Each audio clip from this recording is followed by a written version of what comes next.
Shadows of the Unknown?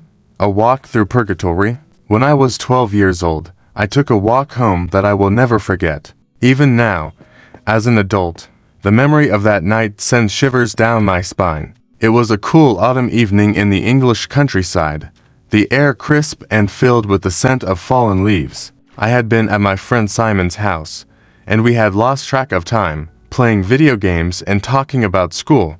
Before I knew it, it was well past 9, and I needed to get home. The journey from Simon's to my house usually took about 20 minutes, but that night I decided to take a detour through the woods to cut down on time. It was a shortcut I had never used before, a narrow path that twisted and turned through the dense trees. As I entered the woods, the canopy above swallowed the moonlight, casting long, ominous shadows on the ground. I felt a slight unease but brushed it off. I was 12, after all, and nothing ever scared me. As I walked deeper into the woods, the silence became overwhelming. There were no sounds of birds or rustling leaves, only the crunching of twigs under my feet. I tried to quicken my pace, but the path seemed to stretch endlessly before me. The deeper I went, the more I felt like something was watching me. I told myself it was just my imagination and kept walking. Suddenly, I noticed a light in the distance. It flickered like a candle,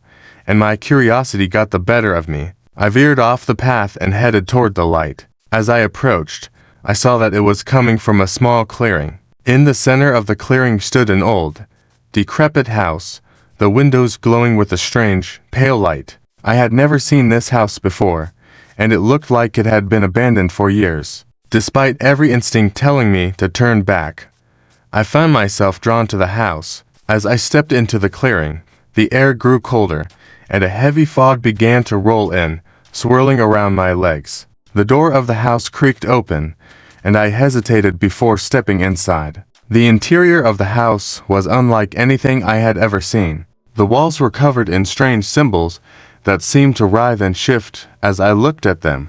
The furniture was old and decayed, yet the room felt strangely alive. In the center of the room was a table, and on it lay an old, leather-bound book. Without thinking, I reached out and touched it. The moment my fingers made contact with the book, the room around me began to change. I was no longer in the old house, but in a vast, desolate landscape. The sky above was a swirling mass of dark clouds, and the ground was barren and cracked. I could see figures in the distance, shadowy and indistinct, moving slowly towards me. Panic set in, and I started to run, but no matter how fast I went, the figures seemed to get closer. As I ran, I noticed something even more disturbing.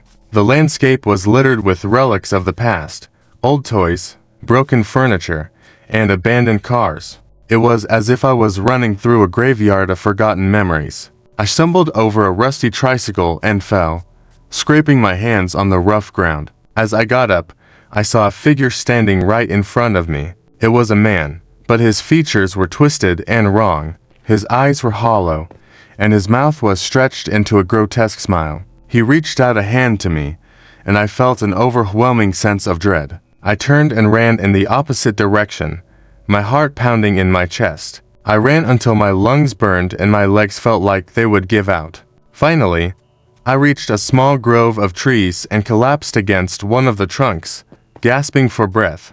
The air here was different, less oppressive, and I could hear the faint sound of running water. I followed the sound and found a small stream. I knelt by the water and splashed my face, trying to calm down. As I looked up, I saw another figure on the other side of the stream. This one was different, a young girl with long, flowing hair. She looked sad and lost, and when our eyes met, she mouthed the word help.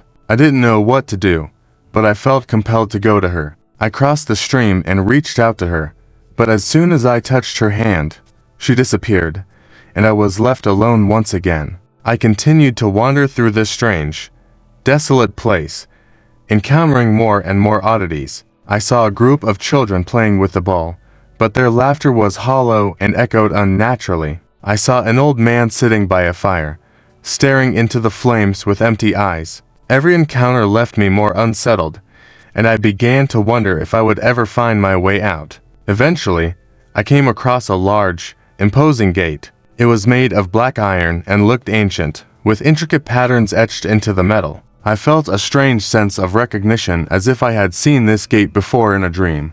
Without thinking, I pushed it open and stepped through. On the other side, I found myself back in the woods, the path to my home now clear before me.